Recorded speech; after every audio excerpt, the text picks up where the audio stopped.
Hey everyone, Tanya Fox here. So thank you so much to all of you who watched our previous video on my interview with Santa. It was such a dream come true for me. In part two, if you were watching the last one with your kids, now's a good time to send them away to go and play because part two is just for the adults. So grab yourself your favorite warm drink, cuddle up on the couch with a blanket, and tune in to part two. So thank the kids for coming, but this one is just for you. In this episode, we are going to be talking to Mike about his career over the past 35 years playing the iconic role of Santa. And although it started out as something he just did at work parties and for his kids' school, he's really perfected it over the years and now is in very high demand. So not only does he look the part, but his knowledge on everything Santa makes it a very blurred line, as you probably are already thinking on whether or not he actually is Santa. So cozy up for this summer special edition and let's learn more about the man behind the beard. So thank you so much for joining me today, Mike, on Fox Talks Business Podcast. I'm excited to have you today. Well, thank you for inviting me. It's lovely to be here. So what a lot of people don't know about you is that you actually have sort of made a career out of playing Santa. And we released an episode which you will want to go and listen to just before this one to hear that interview. But can you tell us a little bit about the history of how this all came to be of you being Santa? Yes. When I was about 30, I had my children, and so when I was in my mid-30s, their school asked if I'd come along and be Santa at the school fete, and I did it, and I loved it. And then I was a young, thin man with no white beard, so I had to put false whiskers on and everything, and got away with it. And when I was working in an office then, and when they heard that I'd done that, they said, "Oh, would I do it for the office party?" And it's sort of gone from there. So all the time I was in a real job, I would be playing Santa at Christmas parties. So when I retired, I went to a Santa agency and said, "Could you use me?" And they said, "Yes, we can always use a real beard Santa." And it's grown from there. I now have a garden centre that have me every weekend in December and last weekend of November every year, and do lots of home parties and all sorts. And it's not a full-time living, but it's a very good side hustle. I guess. And so is it just you that does it? Like, is your family at all involved in the... No, well, other than running me around because I don't drive. Right. No, although Sue has helped me develop stories for parties and things, like the gingerbread man. I wanted to do it for someone this year, but that's too cruel to do to young children. Right. This old couple aren't going to have a child because the gingerbread man gets eaten by the fox. Right. Yeah. It is kind so of that sort of thing. She's really helpful, but mainly it's running me to places. But I do have a Mother Christmas that I've partnered up with, and we've done a couple of things for local charities, and we're looking to do a bit more this year, both for charities and for commercial. So what's the hardest thing about being Santa? None of it's hard. I'm just trying to think of something that's hard. It's an absolutely lovely job. You're getting to do things. A couple of years back, I was Santa for Virgin Airways, and I was going and having a photo shoot at the airport, and then pictures came out with me being carried along in the sleigh by a Virgin. Oh, yes, I saw that one.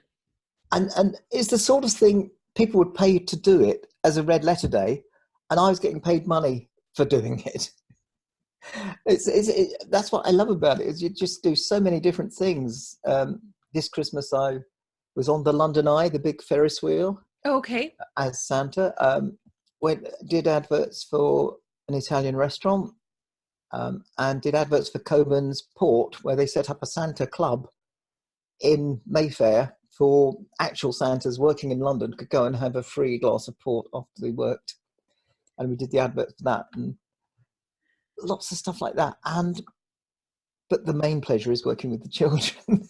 And getting to see them. And there was a Yeah. Santa boot camp I saw too when I was looking at Yeah. your history. Can you tell us Yes, a that bit was. about what that was? Yeah, there was a new gym opening up fairly locally, and they um, got probably about 9 or 10 of us to go in and do gymnastics. And there was a spin class, and we did a big yoga and some weightlifting while they filmed it as an advert for the fitness center.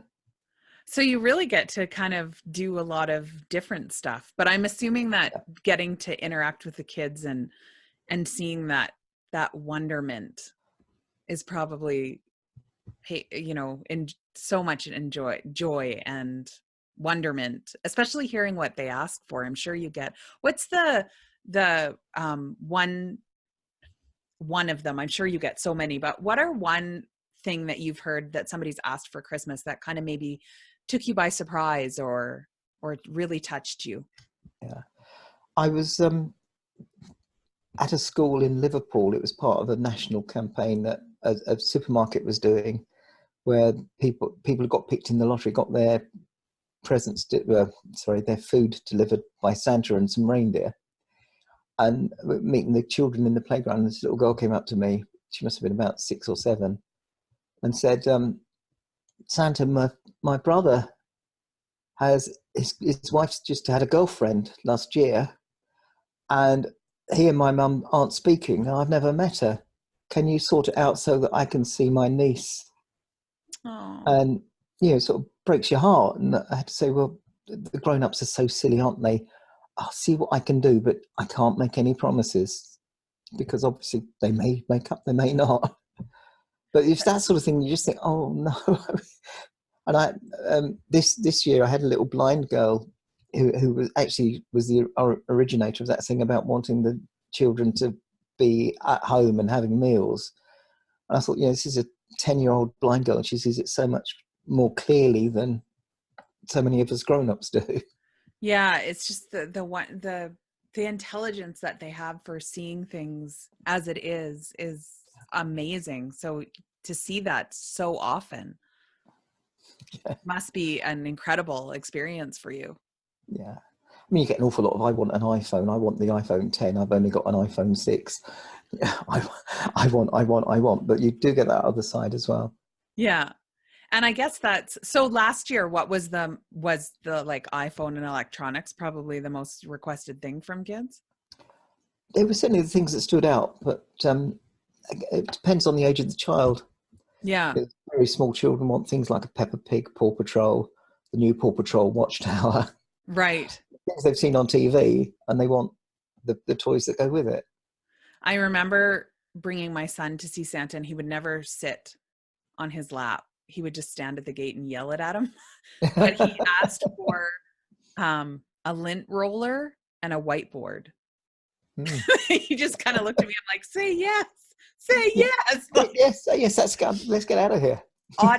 oddest stuff has always, and even to this day, is on his list. And I think that's the most amazing thing about the character that you portray, is that I don't think it matters how old you get.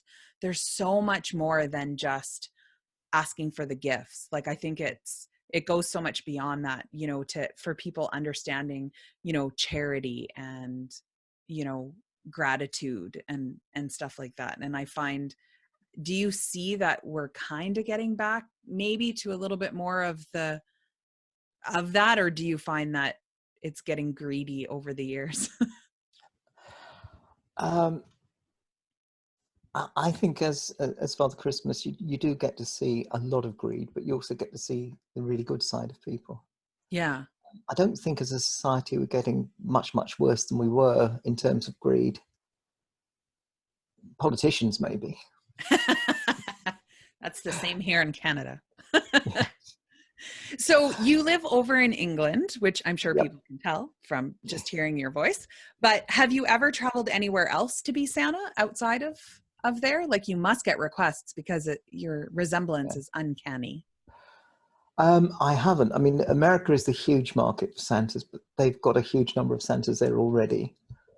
The Middle East now, I have a friend who's a Santa who goes to the Middle East, and he's a fake beard Santa, which Right. actually is very convenient because you can just take it off and you're not Santa anymore. You can go and Right. use a toilet, go and eat lunch. Right. Yeah. And that's And not the there case are with you. very, very good beards about. You know, I was working with a company and a Santa agency, and they pay up to £1,000, which is what, about 1,200 Canadian dollars Yeah, your for a money's worth a beard. lot more. Yeah, not a lot more. It used to be like $4 to a Yeah. pound a while back. Only in Scotland. Don't know if that counts. Yeah, I think that counts. It's a different country. Not compared to Canada or the Bahamas or but Yeah.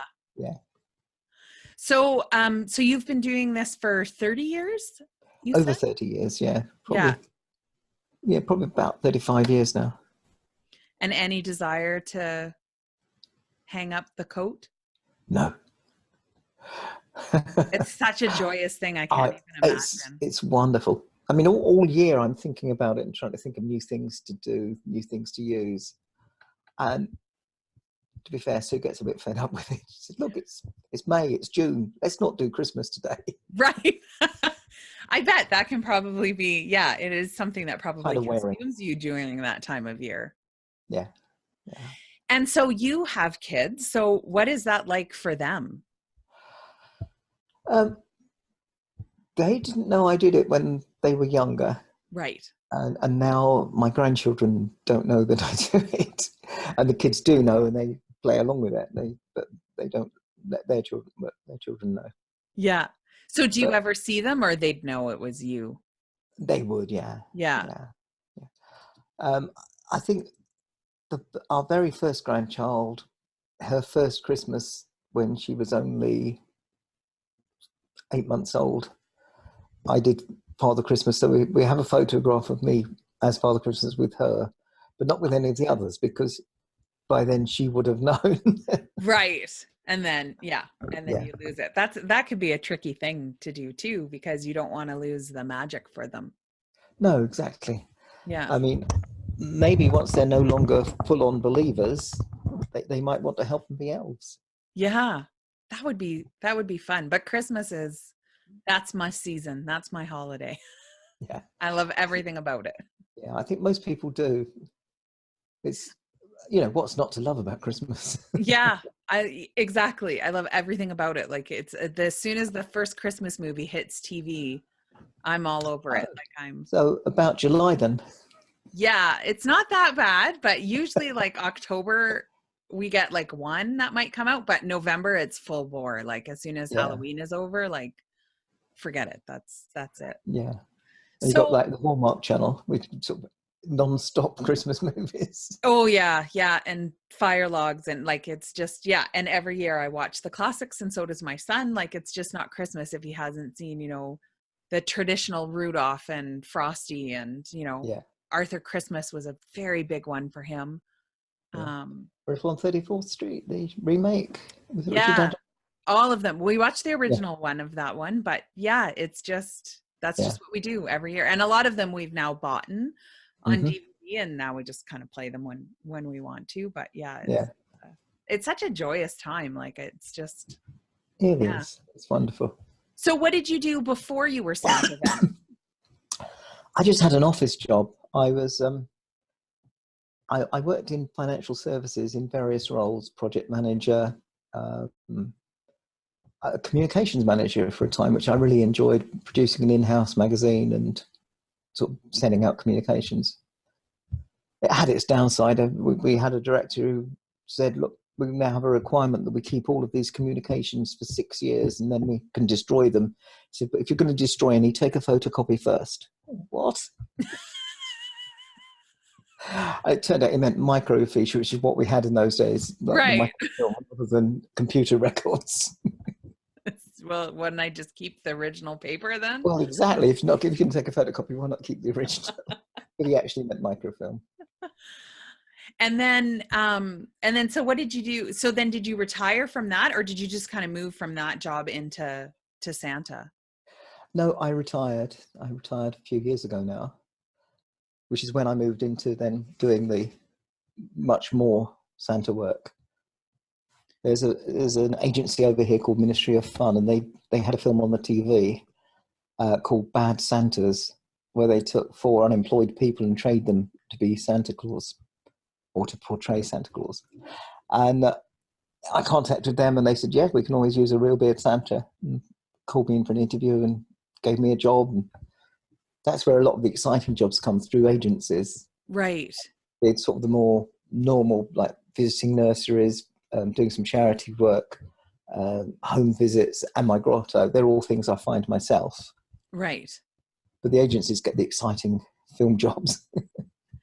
And so you have a website, which we're going to link to so everybody can follow you, as well as on your Facebook. But you also recently started doing like a YouTube video and doing more stories. Can you tell us a little bit about that avenue that you've started taking? Yeah, I just wanted to share, because I was writing the book and I'd got to a version of it that I was reasonably happy with. I was particularly thinking other Santas would enjoy it. They might find it useful to do at a party themselves or to home visit. So I thought, well, the easy way to do it is stick it on YouTube, and then they can still buy the book if they want, or not bother if they don't want. Yeah. Because they can get the story from that. And so what made you... My own website is very poor. I had it made for me a few years ago, and I don't know if you've actually looked at it. I did. Yep. Isn't it awful? The first screen that comes up is 2 bits of text, no picture, no video. You know, there's a background, and then right. Does your family deserve a visit from Santa? What an awful thing to say. And I can't believe that I actually said it like every family deserves a visit from Santa. Yeah. You know, and an appointment calendar which has got this month on it and showing that I have no appointments this month. Well, of course I haven't. It's Santa. So I really, really need to go back to the people who built it and say, look, can we have another think about this? And this is the time to do it, I guess, while things are quiet. During the downtime, yeah. Yeah. And but then it's people can an awful site, and the SEO on it is appalling.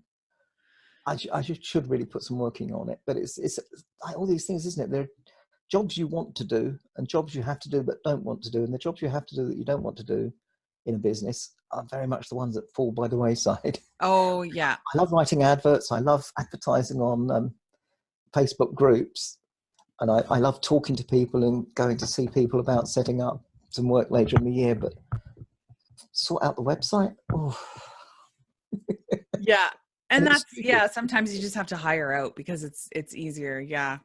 I've learned that the hard way because I've been in business for over 20 years now, and I used to try to do it all myself. And then now I just realize it's not worth it. Yeah. That stuff that either I don't have the education to do it, or I don't have the knowledge, for that, somebody else needs to do it. Yes. It's just a lot easier. And I've learned if I try to fix it myself, it never works out well. My bill ends up being bigger because I went the wrong way. It's like trying to decorate. You're probably better off getting someone in to do it than do it yourself. Oh, for sure. I don't have an eye for that. And it spares your time. Exactly. But I love Fiverr, and our equivalent over here, which I think is £5 or something, where you can sort of get people to come and do it. Like the book, I got someone to produce all the drawings for me. Oh, okay. And it was under $100, and I couldn't have done them. No. The things that I used in that first video you've seen are just clip art that was available. I think it must be that you've seen. But I've now got proper drawings, a proper cover, and it's really lovely. And it was well under $100. And you think, well, if I could do it, it would take me so long. Yeah, to be able to do all of that. Oh, for sure. So where can we go to find the book? It's on Apple iBooks. Okay. At the moment, it's not yet on Kindle. Okay. But it will be soon. And at the moment, it's called The Gingerbread Man. And this is a sign of me not knowing what I'm doing. Because do you know how many books are on there called The Gingerbread Man? Dozens of them. So I think I will retitle it and get the front cover done again and perhaps call it something like The Gingerbread Man Adventure. Or is it too much of a giveaway to say The Gingerbread Man and Santa? No, I don't think so. I think that works. But this is another case where you don't know what you don't know until you try to do it. Yeah. Oh, Oh, exactly. I shouldn't have done that. The wonderful world of Google. I Google a lot of stuff and then I go, oh, somebody's already thought of that. Yeah. Oh, But these well. days, it's so cheap to just give it a go. I mean, I've got a book out there now, and I'm a published author because I've done that. It's not right. It's not perfect. In fact, it's got a recipe in it for gingerbread that I've put 2 teaspoons of cinnamon. It should only be 1 teaspoon of cinnamon, but I'll fix it next time. Well, and that's how you get second and third editions, right? Yeah, you get things improved. I mean, someone once said to me, "Get it done now, get it right later." And I think that's a really good idea. That don't be a perfectionist. Don't try and say it has to be perfect now. What you were saying about editing, absolutely. Yeah. Get it done, then fix it. Because you never start then. And I have found that as well. Like if you wait for everything to be perfect, you'll never do it because there's always something that crops up or something that changes. So if someone one of our listeners was interested in becoming Santa, what would be the biggest tip that you could give them? I would say the best thing to do is look at some of the Santa groups already online. Obviously, locally, talk to your Chamber of Commerce, talk to people do they need someone to do a Santa? A good starting point is a Santa agency because they will find you work and they will lend you a good suit. If you buy your own suit, you can get them very cheaply. They're not great, but you can earn enough in your first season with the cheap suit to buy a decent suit the next year. Right. But what I would strongly recommend online is there's a place called the Santa Claus Conservatory.com. Okay. Piles of training videos and a good community in there of professional Santas, mainly Americans, but also Canadians, Australians, people from all around the world, basically. Yeah. And that's a really valuable resource. It's run by a guy called Ed Taylor. Oh, okay. In the UK, we have different things as well. Like we have Santa UK on Facebook, but the Ed Taylor thing is very, very good for an online resource. And as you were saying, Google. And Google, yeah. Yeah. One of the things while I was sort of doing some research for this episode, which I didn't know, was that Canada actually accepts all of the letters to Santa from around the world and responds in over 200 languages. Which I didn't know we were the Mecca for getting Santa letters. I was like, why are we not advertising that? But I guess the kids need to know that it goes to the North Pole, not Canada. So yeah. I think there's actually a town. Isn't there a town in Canada called North Pole? Or is that in America? There is a town called North Pole, and they get a lot of Father Christmas letters. Oh, I bet. Yeah, because I mean, we always did that. We always, with my son and stuff like that, would write letters, and he was always thrilled when he got the response. So I just thought that was a really, a nice thing that, I think that kids look someone's forward writing to. back. Yeah. Oh, that's awesome. Well, thank you so much for taking time to talk with me today and let us know a little bit more about what you do. And we'll make sure we link to your Facebook page and to your website, which will eventually get updated from the sounds of it. Yes, should do. And then as well to the book. Will it be in hard copy that people can purchase as well? Yes, that's the idea. I was thinking the main market for it would be other Santas, but in fact, parents and grandparents. It's got a recipe which is currently incorrect for making gingerbread trees, because obviously no one would eat a gingerbread man now that they know about the gingerbread man. Right. And activities that spring out from the book. Oh, okay. Things to do at a party or at a home visit, or just if you read the book and want to do some things like bake gingerbread or have a gingerbread man badge hunt around the house. Yeah. Oh, that's awesome. Act out the story and make puppets with it's a lot of stuff.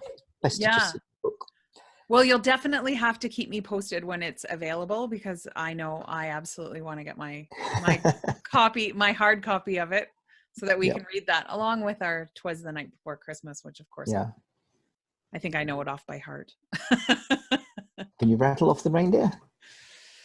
Oh, now you're testing me. No need.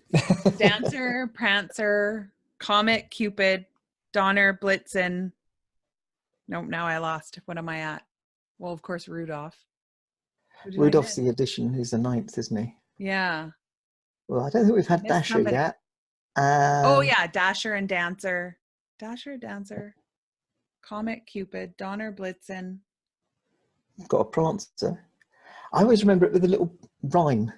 Ooh, You've got tell me Dasher. then, so I remember. Okay. Dasher and Dancer, Comet and Prancer, Cupid and Vixen, Donner and Blitzen. So you've got sort of two couplets that makes it easy to remember.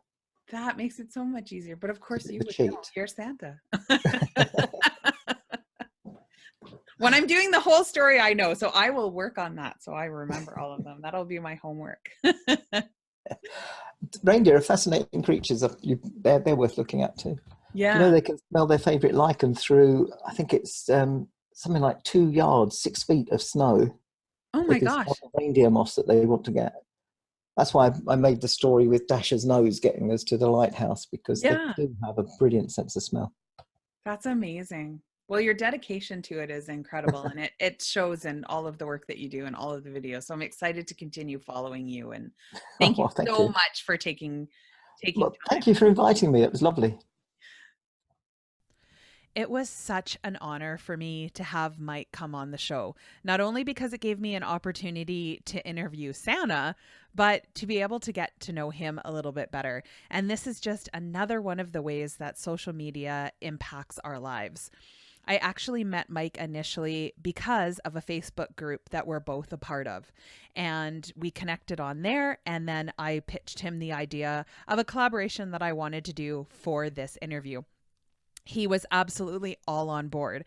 And I couldn't have asked for anybody better to do this collaboration and to check this item off of my to-do list than Mike. He is a professional through and through.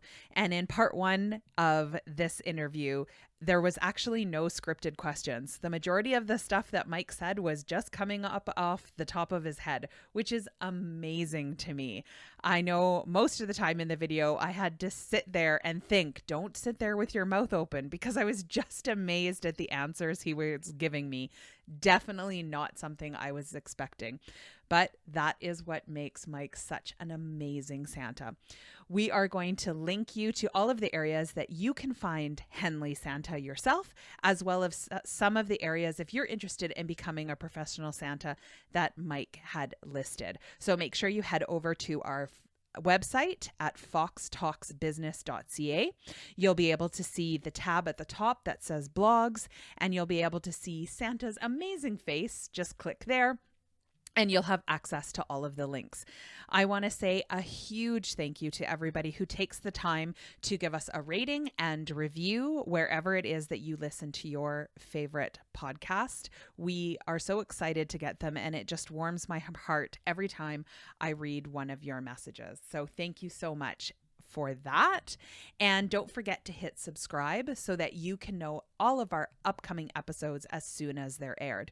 Also, head over to our brand new YouTube channel if you want to see the live video of this interview. And you can subscribe there, hit the little bell so that you get notified, and you'll actually be able to see what it's like a little bit behind the scenes and put some faces to the voices that you hear. So thank you so much for joining me today. I hope you enjoyed this episode as much as I enjoyed recording it, and I look forward to many more episodes and sharing time with you. And as I say at the end of every episode, especially this one, make sure you're having fun, because if you're not having fun, why are you doing it?